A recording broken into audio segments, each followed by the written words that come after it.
Jaya Radha Madhava Kunja Bihari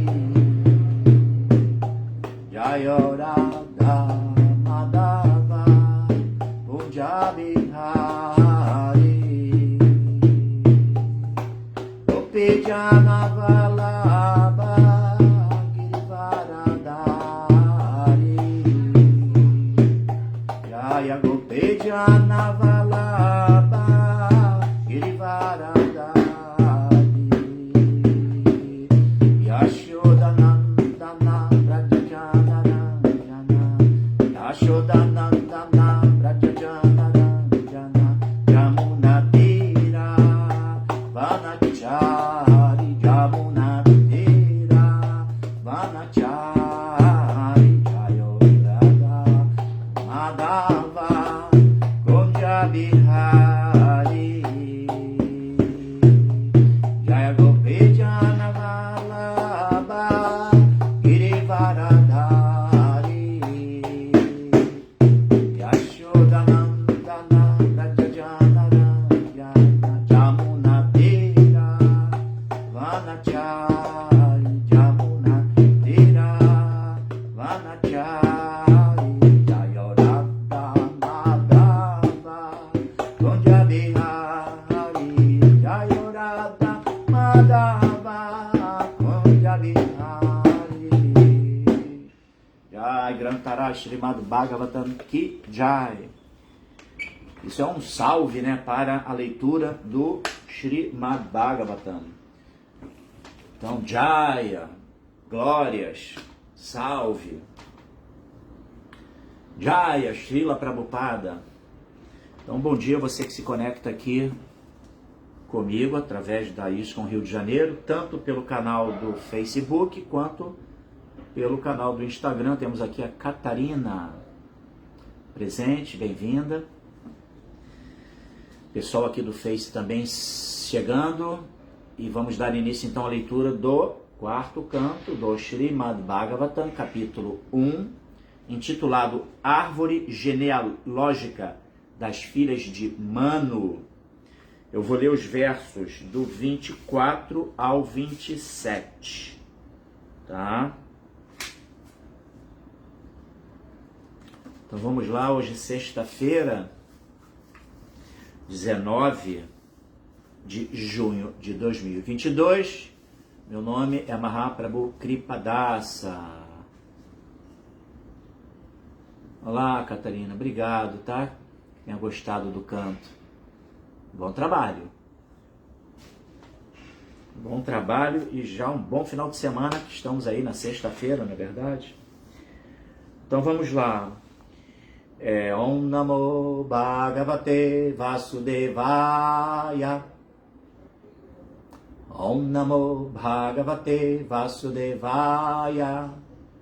Om Namo Bhagavate Vasudevaya. Narayana Namaskritya Naranchaiva Narottamam Devim Saraswatim Vyasam Tato Jayanudiraye. Antes de se recitar este Srimad Bhagavatam, que é o verdadeiro meio de conquista, deve-se oferecer respeitosas reverências à suprema personalidade de Deus, Narayana, a Nara Narayana Rishi, o ser humano supremo.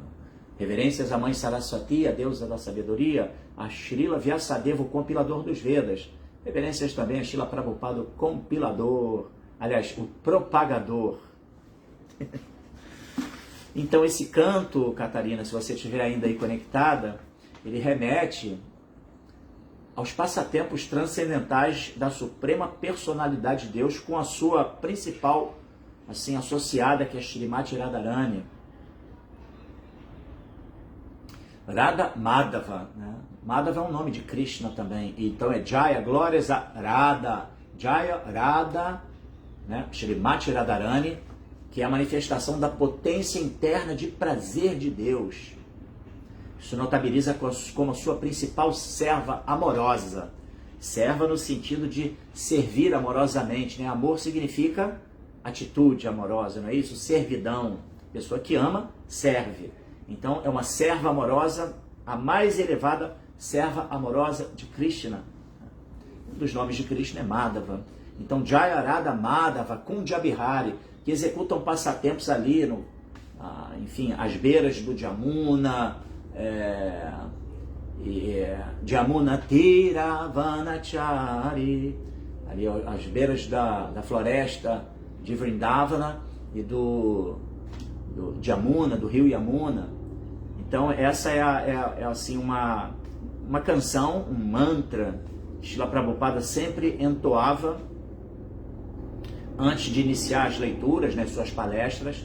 Então nós seguimos assim essa tradição também. Vamos sendo bem-vindos todo mundo que está chegando aqui pelo Ratayatra Lisboa, que jai! Mari Pretes, também o Psir An. Sérgio Azevedo, seja bem-vindo. Então vamos lá, vamos começar a leitura aqui do verso 24. Pranamyadandavad Bhuma Upataster Hananjali Vrishahamsa Suparnastam Swai Swais Chinais Chinitam Pranamya, prestando reverências. Dandavad, como uma vara. Bhumo, solo. Upataste, caiu. Arhanya, toda a parafernália para adoração. Anjalihi, mãos postas. Vrisha, touro. Hamsa, cisne. Suparna, o pássaro Garuda. Stan, situados. Swaihi, próprio. Swaihi, próprio. Tirnaihi, por símbolos. Cha e Tirnitam, sendo reconhecidos. Vamos à tradução, depois do significado, dados por sua divina graça, Bhaktivedanta Swami Srila Prabhupada Ki Jai. Glórias a Srila Prabhupada. Então a tradução. Em seguida, ele começou a oferecer orações às 3 deidades que estavam montadas em diferentes carregadores, um touro, um cisne e Garuda, e que portavam em suas mãos um tambor, grama-cuxa e um disco. O sábio ofereceu-lhes seus respeitos, caindo como uma vara. Então, em seguida, ele começou a oferecer às 3 deidades orações, né? Começou a oferecer orações. Ele quem? Essa é a pergunta. Ele, Atri Muni, tá? Atri Muni, que a gente vem aqui acompanhando nesse capítulo, né, que é a árvore genealógica das filhas de Manu. Manu é um progenitor da sociedade humana e tem o Código de Manu, primeiro código de leis. Primeiro código de leis. Oi, Sundarang, seja bem-vinda. Hare Krishna. Me diz se o áudio continua, que eu acabei de receber uma ligação e que eu cancelei, obviamente. E eu espero que o áudio permaneça. Me dá um ok aí se o áudio ainda está aí no Facebook. Que já aconteceu comigo de entrar uma ligação, eu imediatamente desligar e de repente o áudio da transmissão fica mudo. Se puder me dar um sinal aí, acho que está tudo certo, né? Então vamos lá, estamos falando de Atri Muni, não é isso? De Manu, quer dizer, o Código de Manu, o primeiro código de leis da humanidade. Quem já fez direito ou faz direito sabe disso, né?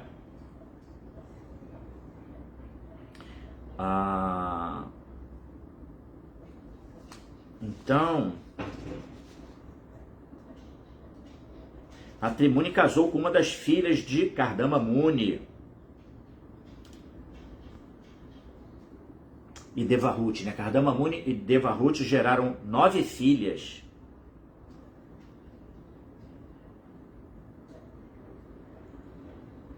E essas filhas foram dadas em casamento. Uma delas para Atri Muni. E Atri Muni era muito avançado em yoga. Um yogi muito avançado. E aí, Estou fazendo aqui uma retrospectiva.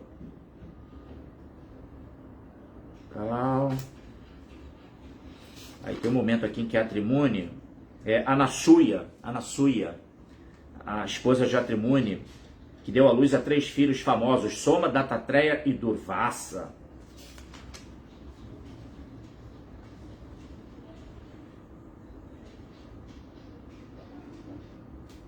É isso. Vamos lá na leitura do significado de Srila Prabhupada.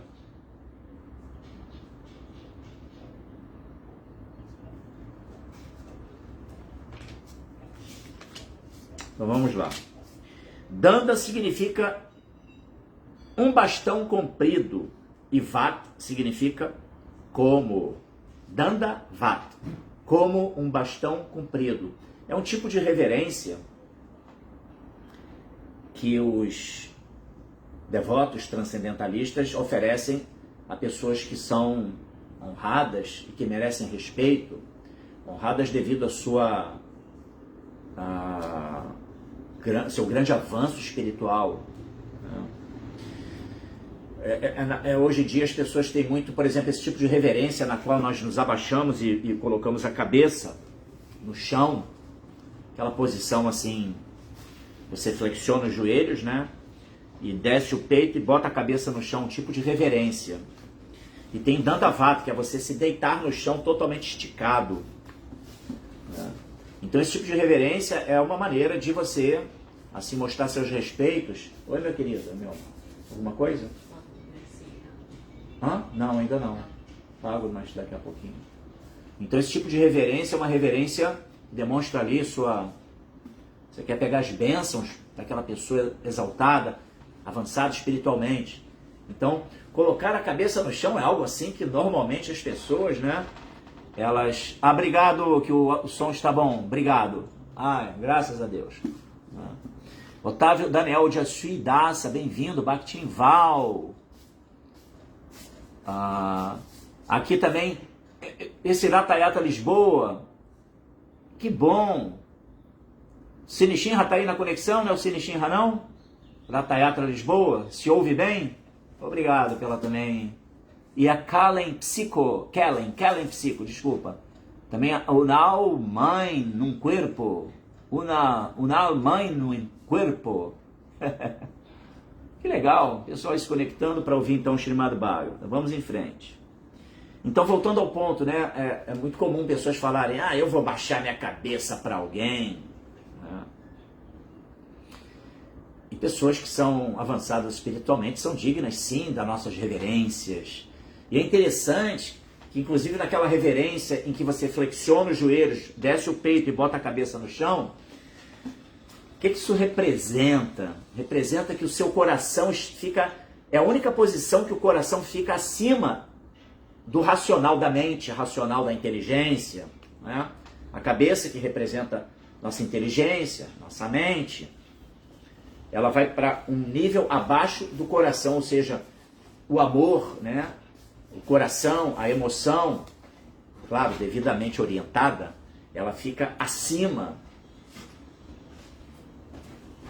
da razão. Interessante isso, né? Essa devoção, a entrega. Então, é muito purificante quando a gente reverencia pessoas que são pessoas realmente acharyas, sabe? Pessoas cuja vida está absolutamente alinhada com o discurso de autoconhecimento e autoaperfeiçoamento. Uma pessoa que é versada no conhecimento, mas mais do que isso, ela aplica na prática, na sua vida, todo esse conhecimento. Esse é o grande desafio que todos nós temos, né? A gente prega as coisas, mas nem sempre estamos devidamente alinhados com a pregação. Então a gente tem que... Isso gera uma lacuna entre discurso e atitude, conduta. Então a gente precisa, no Sadhana Bhakti, nas práticas devocionais, estreitando cada vez mais essa lacuna entre discurso e conduta. Uma coisa tem que estar alinhada à outra. Se a gente consegue fazer isso, seremos acharyas também. Olha que interessante. Estaremos ensinando. E quando uma pessoa ela age como ela discursa, esse discurso dela tem muita Shakti, tem muito poder. É uma pessoa dotada de poder. Por quê? Porque as palavras dela estão ali embasadas, elas estão emolduradas por toda a sua própria conduta. Então, é isso, né? Tem uma historinha bem interessante, num vilarejo lá na Índia, né? Vamos para a Índia, vamos fazer essa viagem lá para a Índia. Então, tinha uma criança adicta em açúcar. Assim, e a mãe estava muito preocupada, porque a criança comia tanto açúcar, né, e preocupada com a possibilidade do desenvolvimento de uma diabetes. Né? E aí ela soube, olha, existe um guru num vilarejo aqui vizinho, que ele é muito poderoso. As pessoas vão lá, ele abençoa, ele orienta e a pessoa imediatamente se salva de qualquer tipo de moléstia, qualquer tipo de... Aí a mãe então foi, se preparou e foi com seu filho para esse outro vilarejo e aguardou lá na fila de atendimento para poder ter com o guru, né, essa bênção para seu filho.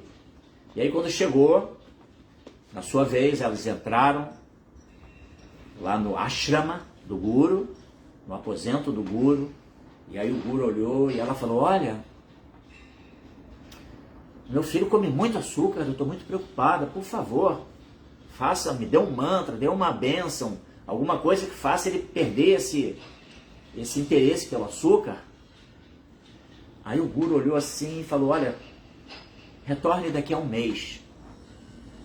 E ela ficou assim sem entender, né? Porque diziam para ela que era tiro e queda. Chegava lá e ele resolvia todos os problemas imediatamente. Aí ela voltou para o seu vilarejo com seu filho e, assim como o guru orientou, né, um mês depois ela retornou. E aí quando do seu retorno, ficou lá na fila e tal, e na hora do atendimento ela entrou e aí o guru falou, é a criança que é adicta a açúcar, né? A senhora está preocupada com a diabetes. Aí ele se virou para a criança e falou assim, pare de comer açúcar. Aí a senhora falou, tá, e aí? Aí ele falou, podem retornar para casa. Aí ela falou, mas não entendi. Eu estive aqui há um mês atrás, o senhor falou que eu voltasse um mês depois. E se era só isso, por que você não falou isso um mês atrás? Ele falou, é que eu ainda comia açúcar. Então, ou seja, ele teve que dar exemplo para poder, meramente com as suas palavras, que elas tivessem poder para poder inibir essa atração da criança pelo açúcar. Né? Então esse é o princípio do Acharya. Eu estou falando tudo isso por conta da reverência, né? A gente reverenciar pessoas que são Acharyas é uma grande atitude, uma atitude que é altamente purificante. Bhakta Cleo, também Bhaktinval, já falei de vocês, né? É o Sinishinha que está aqui, sim, de Lisboa. Já, Sinishinha, estou vendo aquela sua situação lá, tá, do documento. Fica tranquilo, eu vou te dar um retorno.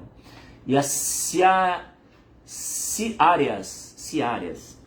Então vamos lá. Danda significa um bastão comprido e Vata significa como.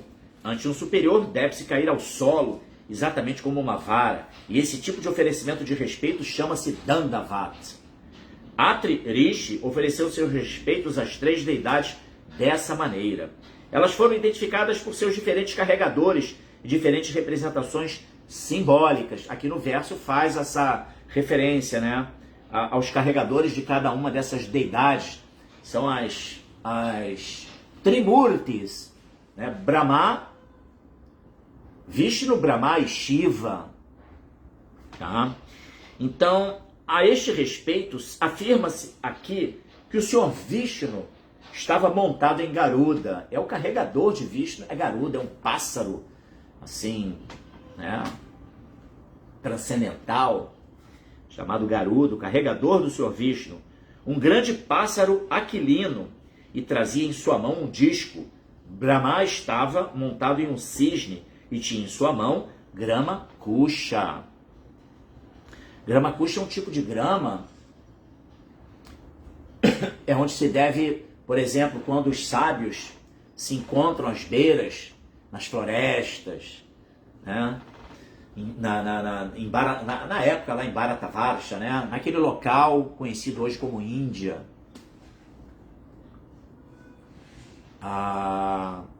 Então é comum que o assento para as práticas iógicas, para a meditação, para a pregação, ele fosse estabelecido em cima da grama kusha. É um tipo de grama específica, né? E o Senhor Shiva montava em um touro, trazendo em sua mão um pequeno tambor chamado Damaru. Atri Rishi reconheceu-os por suas representações simbólicas e diferentes carregadores, e assim ofereceu-lhes orações e respeitos. Então tá aí, né? Essa Trimurti, isso inclusive permeia o próprio hinduísmo, né? Onde não se sabe quem é realmente. Prabhupada, ele veio e baseado na conclusão dos Vedas, tá? Baseado nos princípios, o tripé de Guru, Shastra e Sadhu. Guru, ele próprio, mestre espiritual. Shastra, as escrituras reveladas. Sadhu, os acharyas predecessores, os gurus anteriores. Baseado nesse tripé, Prabhupada veio e revelou a conclusão do Vedanta Sutra, a conclusão dos Vedas. Qual é? Primeira coisa, qual é o objetivo da vida? Desvendar Krishna, a suprema personalidade de Deus. Inclusive é interessante que tem um termo que é Allah, um dos nomes de Deus. Esse termo Allah, segundo um muçulmano me falou, ele significa aquele que deve ser desvendado. Então, Prabhupada, ele veio trazer exatamente a conclusão dos Vedas, a conclusão védica, que é o que? O empreendimento para que a gente conheça a Deus. Uma vez que Deus é uma pessoa, logicamente uma pessoa suprema, mas um indivíduo, né? Uma personalidade, não meramente uma personalidade, mas a suprema personalidade de Deus. Então, Prabhupada veio trazer todo esse esclarecimento. Quem é a fonte de geração de tudo que existe? Tá? Já, meu querido Sanatana Dharma, Dandavats para você, meu queridão. Né? Também o Haridarshana, seja bem-vindo. Dandavats também para todos vocês que acompanham aqui essa leitura de hoje, tá bom? Então, voltando ao ponto, então,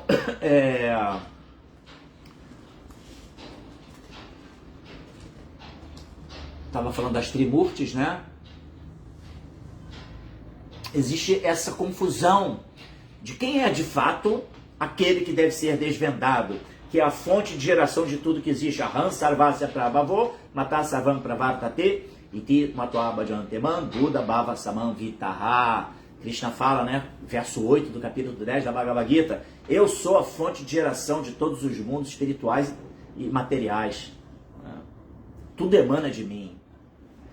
Então, a finalidade, né, dos Vedas é esse, desvendar, né, o Allah, aquele que deve ser desvendado. Krishna, saber quem é Deus, conhecer Deus e se relacionar com Ele através da devida atitude, dentre as quais uma atitude de reverência, para você poder agir amorosamente e sim, no primeiro momento uma atitude reverencial, mas que no desenvolvimento da nossa jornada espiritual, nas práticas da disciplina de Sadhana Bhakti, na nossa disciplina espiritual, a gente vai desenvolvendo uma raça com Krishna. Isso adoça a nossa relação a ponto de Krishna ser conquistado pelo amor do seu devoto, né?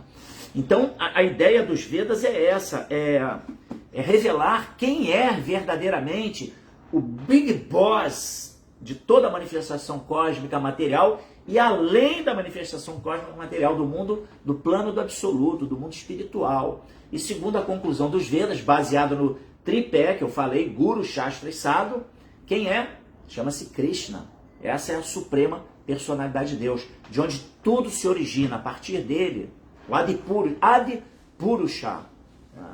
É o primeiro ser, o primeiro controlador, o primeiro desfrutador.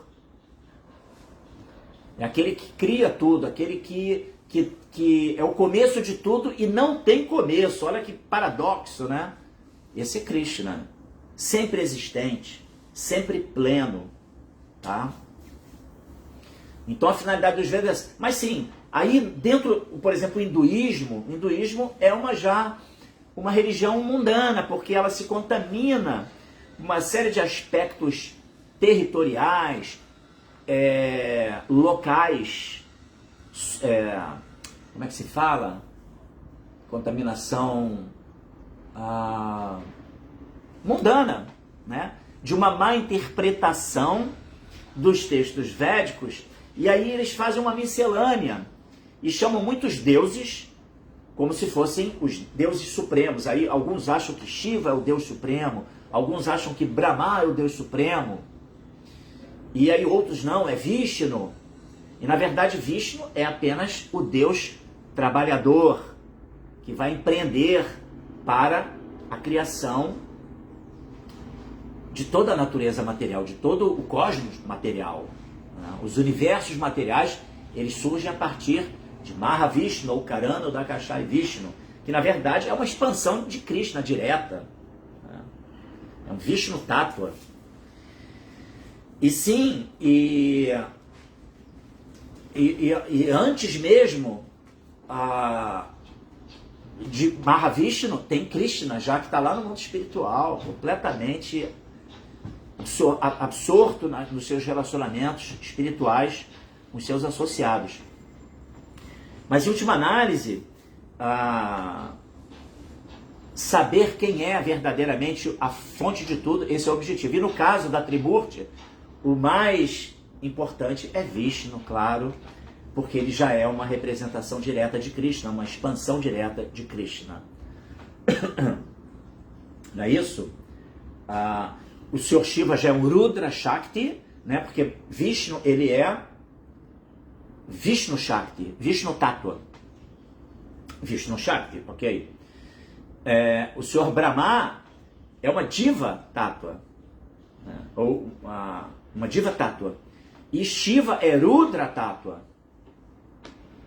Ou seja, o Haridashara coloca aqui: o hinduísmo é um conjunto de lendas, folclore e costumes tradicionais. Exatamente, contamina-se pela sociedade hindu, chamada assim, sociedade hindu, que já é também uma denominação que vem de um equívoco, né, que eram os habitantes, né, do outro lado do rio Sindhu. Aí fala-se que daí surgiu o termo hindu. Enfim, aqui o nosso Odyasui, ele comenta: somente conhecendo alguém nós poderemos servir com amor e devoção aquele que merece tudo, por ser a fonte. Muito boa reflexão, muito boa afirmação, Odyasui. Obrigado por sua contribuição. Como é que você vai amar alguém se você não conhece essa pessoa? Para amar e conseguir satisfazer a pessoa dentro das expectativas que ela tem, você tem que conhecê-la. Você vai saber o tipo de roupa que ela gosta, o tipo enfim, o que satisfaz aquela pessoa, o tipo de alimento, né?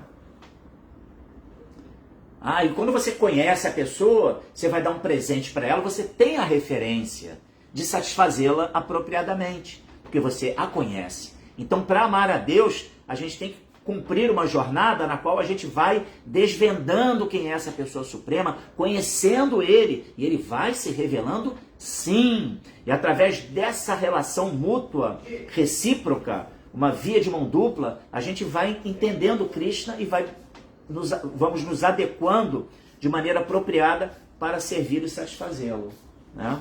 Então essa é a ideia, tá? Deixa eu tentar mexer aqui o cursor. Parará.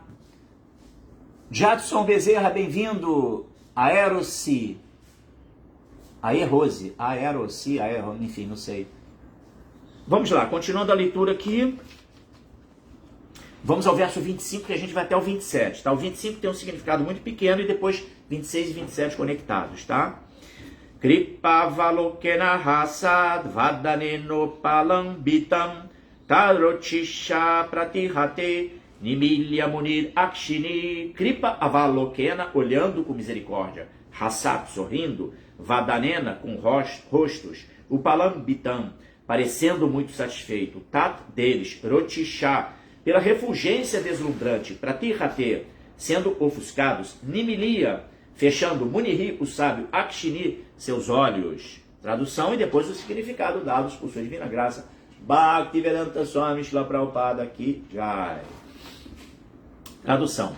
Atrimuni ficou muito satisfeito ao ver que os 3 devas foram bondosos com ele. Seus olhos ficaram ofuscados pela refulgência dos corpos deles, e por isso ele os fechou por alguns momentos.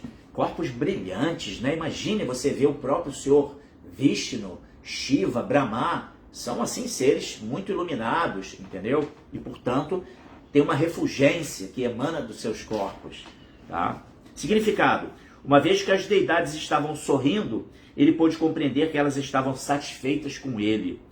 Como a refulgência deslumbrante do corpo delas era intolerável para seus olhos, ele os fechou por momentos. Interessante, né? A pessoa assim que é avançada espiritualmente, a gente observa que ela tem um brilho, né? Tem uma refulgência.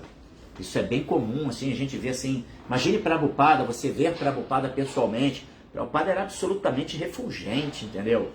Incrível aí. Jadson, eu que agradeço aí a sua presença, tá? Estamos aí, vamos em frente.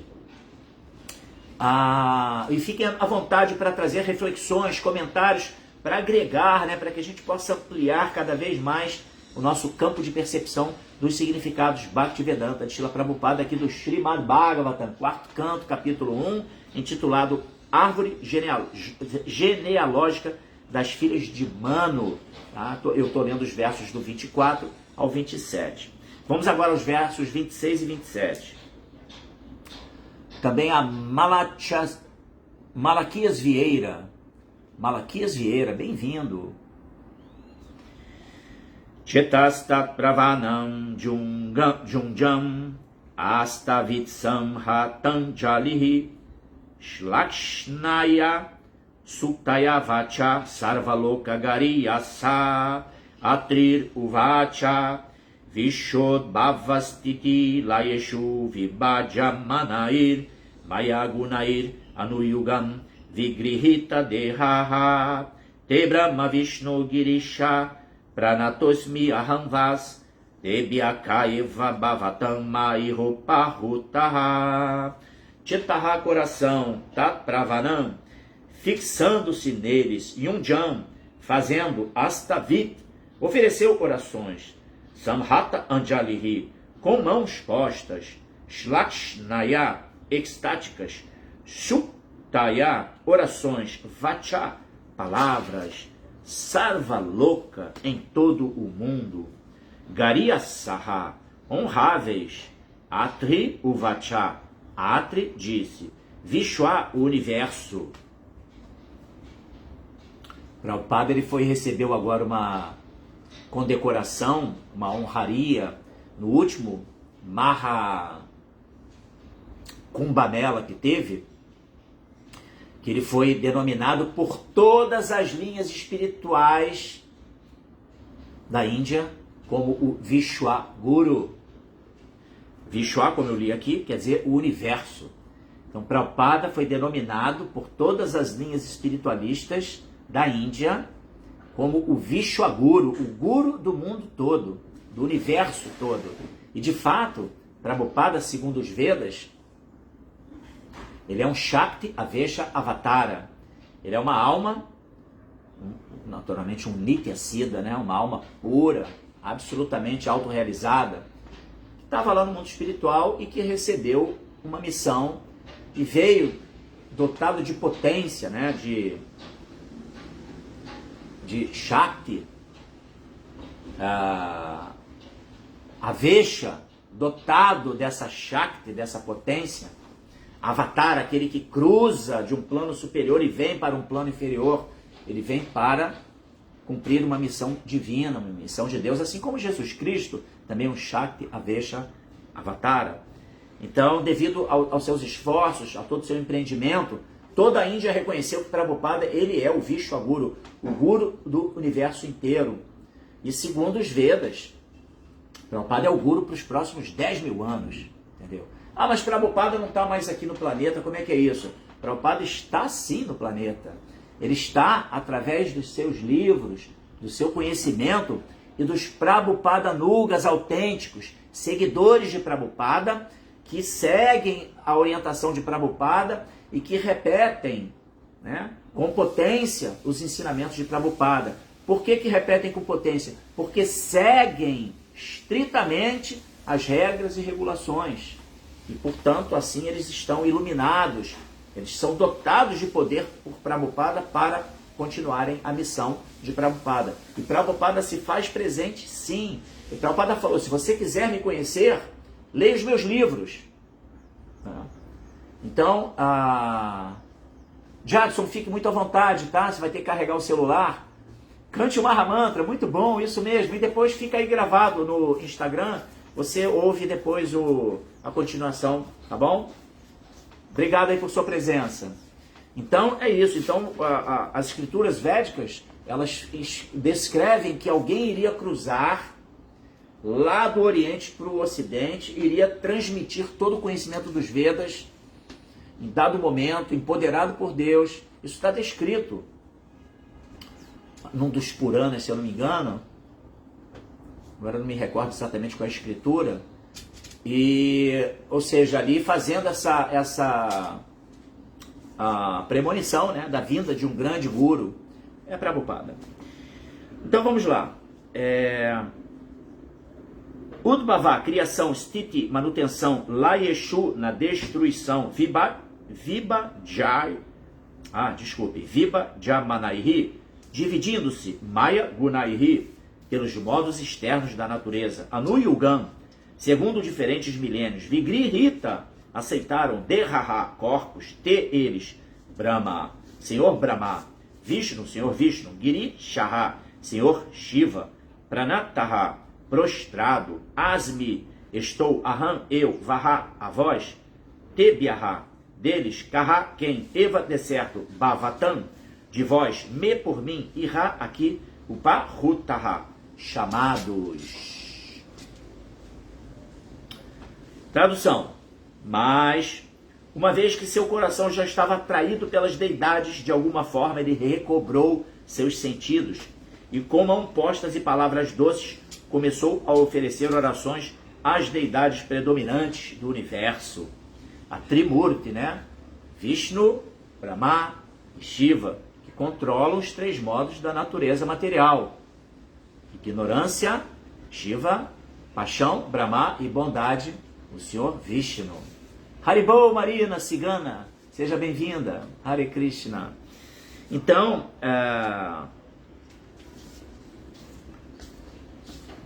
o grande sábio Atri disse, ó Senhor Brahma, Senhor Vishnu e Senhor Shiva, vós vos dividis em três corpos, aceitando os três modos da natureza material.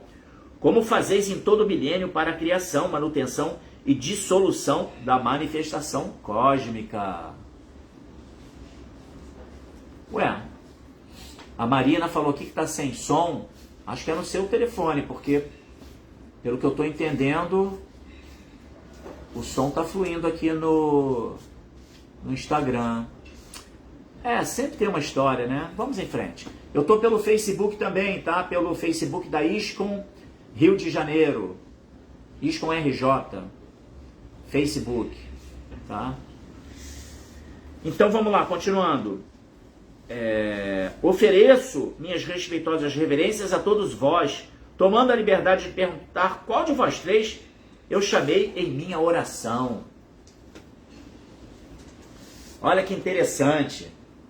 Significado de Srila Prabhupada? Jai Srila Prabhupada. Tá normal. Ok, obrigado, Marina. Atri Rishi chamou pela suprema personalidade de Deus, Jagad Ishvara, o Senhor do Universo. O Senhor certamente existia antes da criação, Olha que interessante essa lógica de Śrīla Prabhupada, tá? Senão, o Senhor certamente existia antes da criação. Senão, como poderia ele ser senhor dela? Se alguém constrói um grande edifício, isso indica que ele deve ter existido antes que o edifício fosse construído. Portanto, o Senhor Supremo, o Criador do Universo, é de certo transcendental aos modos da natureza material. Sabe-se, porém, que Vishnu se encarrega do modo da bondade, Brahma do modo da paixão e o Senhor Shiva do modo da ignorância. Obrigado, Sundarang, mais uma vez por confirmar que o som tá legal. Isso sempre deixa a gente mais tranquilo, né? Sabendo que estão ouvindo. Ai, ai. Então, portanto, Atrimuni disse, este Jagat Ishvara, o Senhor do Universo, é com certeza um de vós.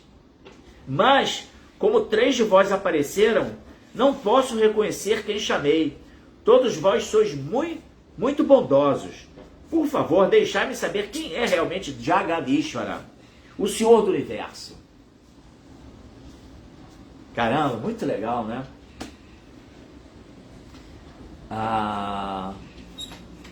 Atririshi estava em dúvida sobre a posição constitucional do Senhor Supremo, Vishnu, mas ele estava plenamente certo de que o Senhor do Universo não pode ser uma das criaturas criadas por Maya. Sua própria pergunta sobre quem ele havia chamado indica que ele estava em dúvida sobre a posição constitucional do Senhor. Portanto, ele orou a todos os 3, abre aspas, por favor, deixai-me saber quem é o Senhor transcendental do universo, fecha aspas. Ele estava certo, é claro, de que todos eles não poderiam ser o Senhor, senão que o Senhor do universo era um dos 3. Śrīla Prabhupada aqui já... Eu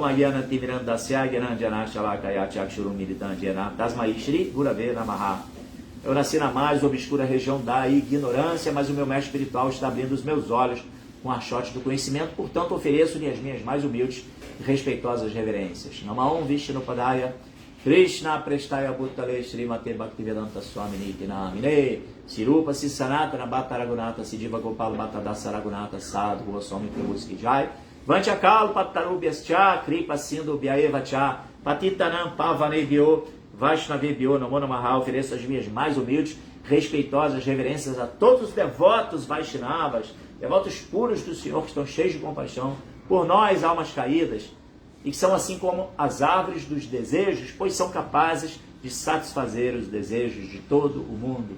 Jaya Sri Krishna Chaitanya Prabhu Nityananda Shri Advaita Gadadhara Shivasadi Gauravata Vrinda Hare Krishna Krishna Krishna Hare Hare Hare Rama Rama Rama Hare Hare. Jai Śrīla Prabhupada.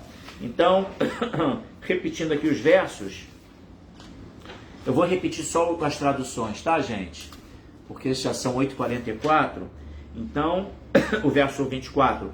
Em seguida, ele começou Atrimuni, né? Estamos falando de Atrimuni, você que chegou um pouco depois, como por exemplo a Dani Perfit, chegou agora há pouco.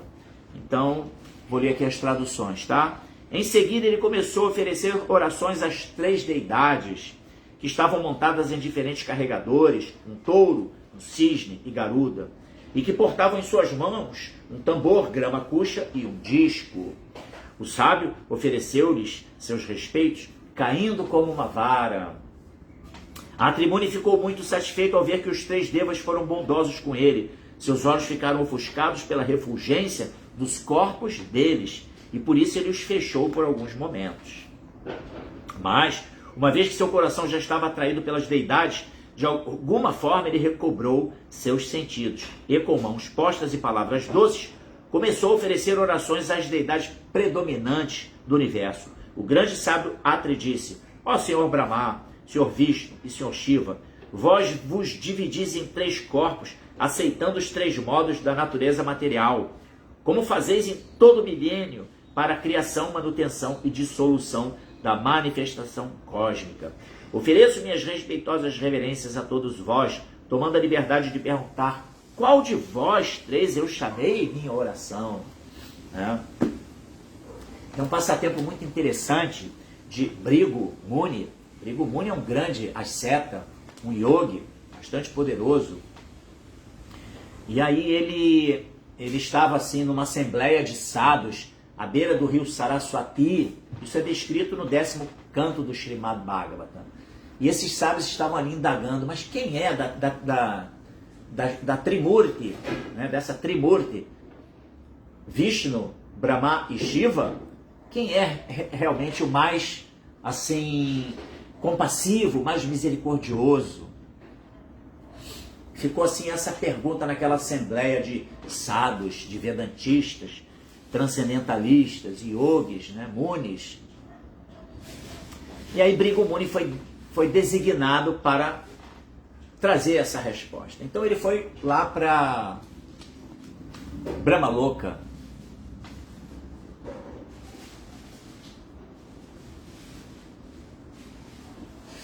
A Haridasha comentou aqui, o fato de Atrimuni considerar que apenas uma das 3 deidades é o Senhor Supremo indica que Atrimuni era um monoteísta e não um politeísta. Excelente, muito bom ponto, Haridasha, né? Verdade. Já trouxe assim essa referência, né? Fala aí, anarconauta, tá de volta aí, estava com a gente ontem no Chaitanya Charitamrita, trouxe questões bem legais para serem debatidas. Obrigado pela sua participação de ontem, tá? E seja bem-vindo, um bom dia para você. Legal? Então vamos lá. Voltando aí, Brigu Muni foi até Brahmaloka. Aí chegou em Brahmaloka, ele não ofereceu respeitos a seu pai, o Sr. Brahma. E o Sr. Brahma ficou assim, pistola, né? Como assim ele não me oferece nem... Só que o Sr. Brahma, devido... Brahma é o Adikavi, né? É o primeiro... Kavi pode-se dizer assim como iluminado, sábio, uma pessoa sábia, uma pessoa dotada do conhecimento, né? Ele então, devido a... Imagine, por que ele é o Adikavi? Porque ele é o primeiro ser criado autógeno. Não é exatamente autógeno, porque ele não se auto-manifesta, mas ele é criado por Mahavishnu, né? Ele nasce no lótus que brota do umbigo de Mahavishnu, beleza? Então, e ele recebe todo o conhecimento já no coração, diretamente dado por Krishna, em meditação. Ele entra em meditação, né? E aí ele escuta, né? Ele percorre o lótus, escuta aquele som, tapas, tapas, austeridade. Aí ele vai, se situa lá no lótus, entra em meditação e recebe todo o conhecimento. Então, por isso ele é o Adikavi. É aquele primeiro que recebe todo o conhecimento. Entendeu? E aí, devido a essa sua capacidade, né, intelectual, ele consegue refrear o seu impulso de adotar uma medida mais drástica contra o seu filho Brigu Muni. Então ele usa o conhecimento e refreia seus impulsos irracionais e poupa Brigu Muni de qualquer coisa, tá? E aí nesse momento que ele está ali em meditação, ele entra em meditação para poder, né, ter o seu autocontrole, e aí Brigu Muni então vai-se embora, porque não viu ali por parte do Sr. Brahma exatamente aquilo que se esperava. Aí ele vai então para o Monte Kailash, e lá chegando, ele é recebido pelo Sr. Shiva, e aí ele dirige palavras ásperas para o Sr. Shiva. Aí até o Paravyoma estava comentando sobre isso comigo, conversamos sobre esse ponto filosófico. Aí ele falou que primeiro tem a ofensa que foi mental, de Brigu Muni, né, com o Sr. Brahma, e depois tem a ofensa verbal, que ele dirige palavras ásperas para o Sr. Shiva. O Sr. Shiva fica muito... O Sr. Shiva tem um nome que adjetiva uma qualidade dele, Anodosha, que ele é muito compassivo, mas ao mesmo tempo, se ele for se sentir ofendido, ele fica muito irado, né? Então, o Sr. Shiva estava pronto assim para aniquilar com Brigu Muni. Mas aí veio Parvati e suavizou e conseguiu fazer com que Brigu Muni fosse poupado. Aí finalmente ele vai até o Senhor Vishnu, lá em Vishnuluka. E o Senhor Vishnu está assim deitado em Anantashesha, recebendo massagem nos pés da deusa da fortuna, né, de Lakshmi. E aí ele já chega assim, completamente, e dá um pisão no peito do Senhor Vishnu. Imaginem, aí é ofensa física mesmo, né? Vias de fato. Ofensa mental, ofensa verbal e agressão física. Aí quando ele deu aquele pé, a bênção, né, na capoeira, quem sabe tem um golpe da capoeira chamado bênção, que você dá com o pé no peito do seu oponente, né? Então imagine, Vishnu estava lá tranquilão, de boa, meditando, recebendo massagem nos pés de Lakshmi Devi, e recebe com o pé no meio do peito. Aí quando ele desperta assim, vê o Brigu Muni, ele fala: ó, grande sábio, o que devo receber essa sua presença aqui tão auspiciosa? Por favor, sente-se, tome um assento. Olha, você bateu com os pés no meu peito duro, rígido, deve ter machucado os seus pés. Deixa eu massagear os seus pés. Então essa foi a maneira com que o Senhor Vishnu recebeu o Brigu Muni, depois dessa ofensa física, né? Então automaticamente ali Brigu Muni pôde entender quem é o mais compassivo, quem é o mais elevado da Trimurti, né? Se é Brahma, Shiva ou Vishnu. Ficou claro que Vishnu era o mais avançado, né? E de fato Vishnu é, na verdade, a representação nesse mundo material do Deus Criador, né? O Deus Criador digamos assim, o grande, a fonte de energia de tudo, né? Que a gente tem assim como Deus Criador, digamos assim, o Senhor Brahma, que ele que acaba criando, populando, né, o universo material. Ele é o engenheiro dessa manifestação cósmica material. Fala aí, grande João, seja bem-vindo, meu irmão. Que honra tê-lo aqui. Muito legal. Eu estou pelo Facebook, tem uma galera aqui pelo Facebook, aqui no Insta passou uma turma, mas não ficou muita gente não. Mas seja bem-vindo. Então essa história de Brigu Muni, automaticamente ali ele conseguiu o quê? Entender, né, de uma forma muito prática quem é de fato uma representação da verdade absoluta, da suprema personalidade de Deus, e que atua nesse mundo material de maneira muito, né, assim, Vasudeva, né, aquele que penetra em tudo, está em tudo, o tempo todo, né, e ao mesmo tempo está fora de tudo, porque ele se encontra como Krishna, né, lá no mundo espiritual, no plano do absoluto, completamente puro, intercambiando relações amorosas com os seus associados. Então essa é a verdade que os Vedas vêm traduzir para a gente, né? Então aqui o Haridashana comentou, exatamente, Brigu Muni desferiu uma bênção da capoeira em Vishnu, foi isso mesmo, né? Então se constituiu em 3 tipos de ofensas, né? Ofensa mental, a pessoa ofende, mas não revela aquela ofensa, a ofensa verbal e finalmente uma ofensa física, né? E aí Vishnu foi aquele que realmente... Oi Marina Cigana, passo por isso sempre, tem um pisando no calo e transcendo, muito bom, parabéns. A prática espiritual, ela tem exatamente a finalidade de nos capacitar a lidar com as situações adversas da vida e sempre vendo que tudo está no controle de Deus e que somos merecedores de tudo que nos vem. Tudo que vem até nós, a culpa é nossa, por atos pregressos. E temos que saber lidar, tirar o néctar do veneno, tirar a água da pedra. Não é isso? Aqui a Marina falou também, o Mahamantra ajuda a centrar. Entrou aqui também a Makai Lux. Desculpa aí se eu falei, não pronunciei corretamente seu nome, tá?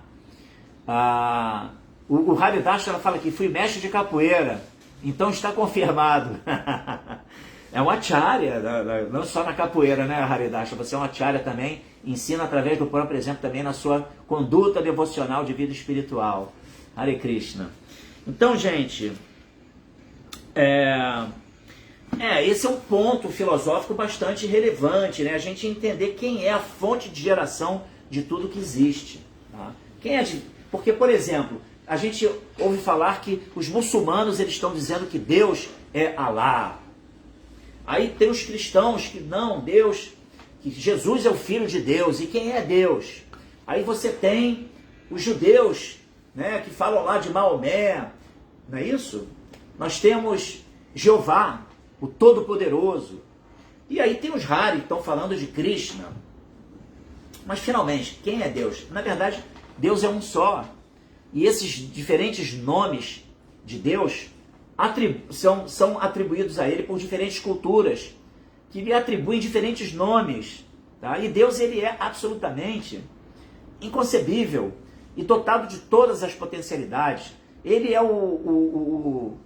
assim, todas as qualidades do bem, as qualidades divinas, advêm dele. Entende? Então, vários nomes adjetivam suas diferentes qualidades, suas múltiplas e incontáveis qualidades. Então, por isso, Alá, aquele que deve ser desvendado, está se referindo a Deus, assim como Jeová, o Todo-Poderoso, assim como Buda, o Iluminado, assim como Krishna, o Todo-Atrativo. Está todo mundo falando sobre a mesma pessoa suprema, mas infelizmente, devido a uma má compreensão filosófica, as pessoas veem o outro como um oponente. Não, a minha religião é a religião certa. Deus se manifesta de muitas maneiras, ele fala todos os idiomas, ele se coloca de uma maneira na qual ele possa dialogar com todo tipo de pessoa, nos mais diferentes níveis de consciência. Então ele vai falar lá na igreja pentecostal, sim, ele vai falar na igreja católica, ele vai falar no templo do Hare Krishna, ele vai falar em todos os lugares, na mesquita do muçulmano, entendeu? Do Islã. Agora o problema é como se interpreta o conhecimento, entendeu? Como se faz essa leitura. Esse é o grande problema da maior parte das pessoas, que perverte o conhecimento e aí começa a agir de uma forma proselitista, né? Colocando que a sua religião é a religião certa, a do outro. Não, Deus está falando com todo mundo, entendeu? Agora, sem dúvida, os textos védicos, o conhecimento que foi trazido por Srila Prabhupada, porque ele foi trazido por um devoto puro, ele vem a ser imbuído de muita potência, na qual esse conhecimento chega a Prabhupada ali com a potência do seu guru, e assim vai numa sucessão discipular. Então o conhecimento chega para nós intacto, com os significados Bhaktivedanta de Prabhupada, completamente assim... O João comenta aqui, Deus é o princípio de tudo. Eu comentei isso agora há pouco, você chegou um pouco depois, talvez. Então eu falei exatamente isso, que ele é o Adipurusha. É uma denominação que fala, ele é o começo de tudo, e ele não tem começo. É assim um paradoxo, entendeu? Que não dá para a gente compreender. Nós, almas espirituais, que estamos agora no invólucro, que é o corpo material, nós entendemos as coisas com o filtro do quê? Da mente, da nossa inteligência, do nosso corpo, nossas funções sensoriais, a gente vai entender esse mundo. Estamos então assim muito encarcerados, né, num cativeiro material que não nos permite entender as coisas como elas são, as coisas que estão além da compreensão mundana. A gente nem muito bem compreende o que está acontecendo nesse mundo, o que dizer. A ciência desse mundo já é muito limitada para que a gente possa compreender. O que dizer da metafísica, que é a ciência transcendental, a ciência espiritual. É algo que está além da nossa capacidade de compreensão, sobretudo pelo fato de que estamos encarcerados num corpo que tem seus limites, tem suas falhas de, enfim, né, nos seus componentes, na sua capacidade de nos permitir compreensão das coisas como elas são. A Marina pergunta aqui, o João complementa, né? Deus é o princípio de tudo. O que é tudo? Ele mesmo fala, tudo é tudo. Exatamente, não tem nada fora do controle de Deus, entendeu? Deus ele é o sustentáculo de tudo que existe. Não existe, por exemplo, existem algumas religiões mundanas que advogam que tem o diabo que é o oponente de Deus. Na verdade, a mentalidade demoníaca ou diabólica, ela existe no plano material, mas no plano da realidade, no plano do eterno, do absoluto, do momento presente, não existe dualidade. Lá é tudo pleno, tudo perfeito, tudo em harmonia com o quê? Com a vontade de Deus. Mas no mundo material não, nós temos a dualidade. E aí você imagina que tem um oponente de Deus. Deus, ele pode até ter oponentes, mas nenhum deles tem a capacidade de se rivalizar com Deus, porque Deus, ele é supremo, ele tem controle absoluto sobre tudo. Todos estão sob o controle dele, dentro da sua seara, dentro da sua manifestação, entendeu? Ninguém está fora dele. E ele não tem rivais capazes de derrotá-lo, entendeu? Esse é o ponto. Então, a gente vai observar nesse mundo material pessoas que agem dentro de uma mentalidade demoníaca, que não respeitam Deus, que não aceitam a existência de Deus, que ridicularizam Deus. Mas esses mesmos estão sob o controle de Deus, entendeu? Eles apenas, Deus tirou deles a lembrança de Deus mesmo, entendeu? Então eles estão no esquecimento, mas em algum momento a vida ensina. E através dos aprendizados da escola da vida, vai se despertando para a realidade da existência do Senhor Supremo e automaticamente buscar um caminho de conexão com Ele. Beleza? Então a Marina perguntou aqui, as Gopis são deusas? As Gopis são associadas íntimas do Senhor Krishna e elas servem Krishna amorosamente. E tem uma condição assim, não são exatamente deusas, tá? Elas, a única coisa, o objetivo delas é servir amorosamente Krishna no mundo espiritual, entendeu? Mas às vezes elas vêm a esse mundo e se manifestam como deusas, entendeu? Mas veja bem, deusas que são empoderadas, tá, por Krishna para executar algum tipo de papel, né, algum tipo de missão. A gente tem, por exemplo, as Lakshmis, todas elas são, na verdade, manifestações de Shrimati Radharani, não é isso?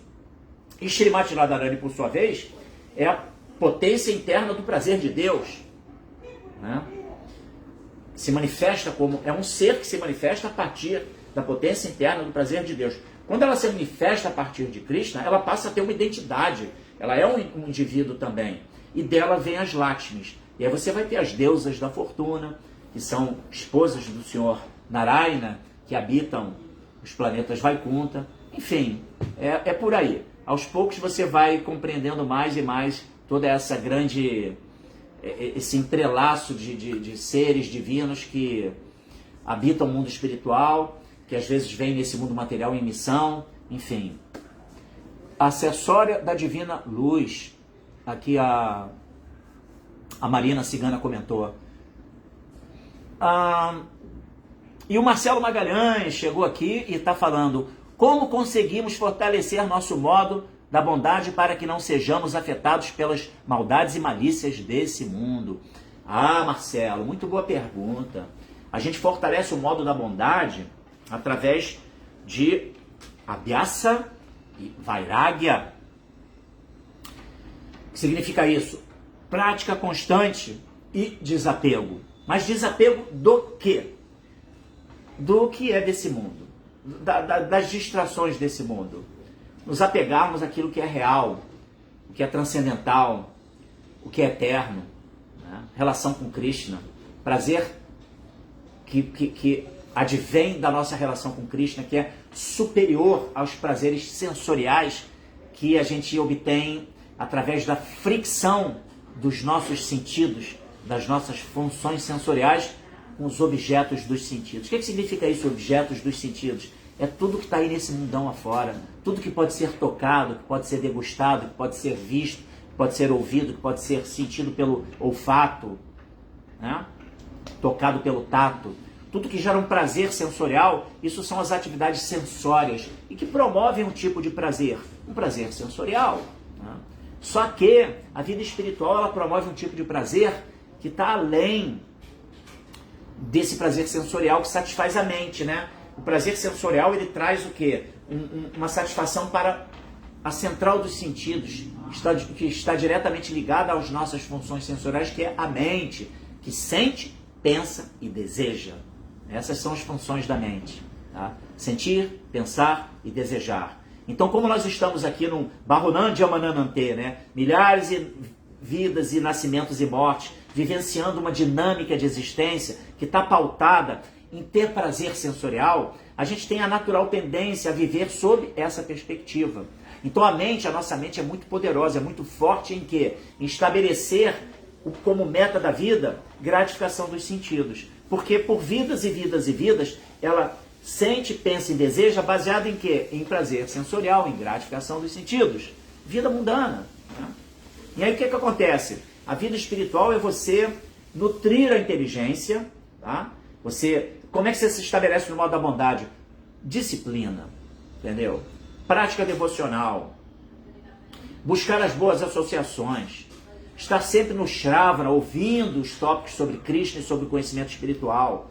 Então isso vai fazendo com que você vai se estabelecendo no modo da bondade, elevando a sua consciência no modo da bondade. Até que você cria uma dinâmica de vida na qual aquilo se torna já algo já natural. Não tem mais esforço. É aquilo que você tira prazer. Porque no início, o prazer no modo da bondade, ele exige um empreendimento, um esforço. E depois você sente o gosto. Diferentemente do prazer no modo da paixão, por exemplo, na qual você já quer o prazer e depois vem o sofrimento. Entende? Né? As pessoas, por exemplo, vão para as baladas, aí elas de noite lá nos bares, nos eventos, nas baladas, aí elas querem aquele prazer de estar ali naquele momento, e aí bebem todas. Aí depois o que acontece? Prazer imediato e depois ressaca. Acorda com dor de cabeça. Né? Então o prazer sensorial, ele é esse prazer ali fugaz, que promove um tipo de prazer no momento ali e depois você vai colher um sofrimento. Não, e o prazer no modo da bondade exige o que? O nosso esforço, o nosso empreendimento, para você botar o terreno no trilho, você praticar as atividades que são benéficas para você, alma espiritual, e depois você vai colher o resultado disso. Então, nessa dinâmica de vida, de abhyasa e vairagya, de prática constante e desapego, você se apega às práticas devocionais e aí você fica já ali no automático, aquilo já é algo que está internalizado em você. Então já nem mais se torna um grande esforço. Você não precisa mais se esforçar para acordar cedo, para cantar sua japa. Aquilo já acontece naturalmente. Você já extrai um gosto disso, um ruchi, o prazer da vida espiritual, entendeu? Isso nos fortalece e cada vez mais você então vai nessa direção. E aí ele comenta aqui o Haridashna comenta, o Jassi, primeiro, Tulasi Devi também é um exemplo de serva de Srimati Radharani que faz de tudo para aproximar o casal transcendental. Perfeito, muito bom. E aí o Haridashna comenta, como Deus poderia ter um rival que compete com ele, sendo Deus onipotente? Sendo onipotente, seu poder não tem rival. É isso aí, perfeito, contextualizou bem aquilo que eu falei também.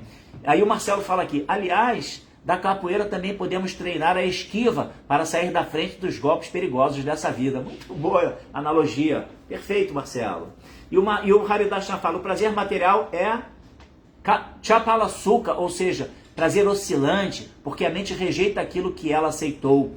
Isso chama-se Boga Tyaga, apego e aversão. Boa, Haridashna, muito bom ponto. Inclusive, tem uma coisa, o prazer sensorial, ele tem uma característica que o prazer em si, a fonte do prazer, ela se transforma também na fonte de sofrimento. Uma vez que você, de repente, por exemplo, vou dar um exemplo, eu gosto muito de doce de leite, tá? Fala, Narashinha Yoga, bem-vindo. Você gosta muito de doce de leite, né? Aí você come, assim, um potinho, né? Uma porção de doce de leite. Aquilo dá um prazer. Fica aquele gostinho de quero mais, não é verdade? Mas suponhamos que você é obrigado a comer um balde de doce de leite, entendeu? Aí a fonte do prazer se torna uma fonte de sofrimento porque ninguém consegue comer um balde de doce de leite, não é verdade? Então, é isso, né? Essa é a característica do prazer sensorial. Tudo que você tem em demasia acaba se transformando, tudo aquilo que dá prazer em demasia acaba se transformando num sofrimento, entendeu? É assim que funciona, né? Então, e a Marina Cigana aqui do Instagram falou, né? Filhos indesejáveis, más associações. É verdade. A gente tem que ter muito cuidado. Ontem eu falei muito sobre isso na leitura do Chaitanya Charitamrita, pelo Maia por TV Brasil. Até por conta da participação do anarconauta que estava aqui com a gente, mas que eu acho que não está mais, e que ele trouxe umas questões bem relevantes que falavam exatamente sobre isso, né? Atividade sexual, a importância do equilíbrio, de se buscar uma elevação da consciência, da verdadeira finalidade do ato sexual, enfim, da correlação, né, das almas que vêm para esse mundo atraídas com base no tipo de atividade sexual que é praticada, a maneira com que um casal se envereda na atividade sexual, né, a correlação, né, o nível de consciência de uma alma que vem, ela vai estar diretamente ligada, em regra, estará diretamente ligada ao nível de consciência dos pais. Então é isso, gente, já deu 9 horas e 11 minutos, foi um debate muito legal, gostei muito da participação de vocês, Haridashna, Odioci, o Marcelo Magalhães, a turma aqui do Instagram, a Narconauta, Marina Cigana, todos vocês que participaram, mesmo quem não trouxe nenhum tipo de reflexão, também a Sundarang, que me deu essa força aqui, dizendo que o som estava ok, e então desejo a todos vocês um bom final de semana, e em consciência de Krishna. Opa, tem aqui, deixa eu ver, acho que apareceu aqui um último comentário, deixa eu checar isso aqui, só um minutinho. Marina, Hare Krishna também, um bom dia para você, um bom final de semana, obrigado por sua participação. Peraí, que aqui no Facebook, esse cursor sempre encerramos aqui no comentário do Haridashna. Hare Krishna, Hare Rama, Shila Prabhupada, Jagadguru, Vishwaguru, Ki Jai.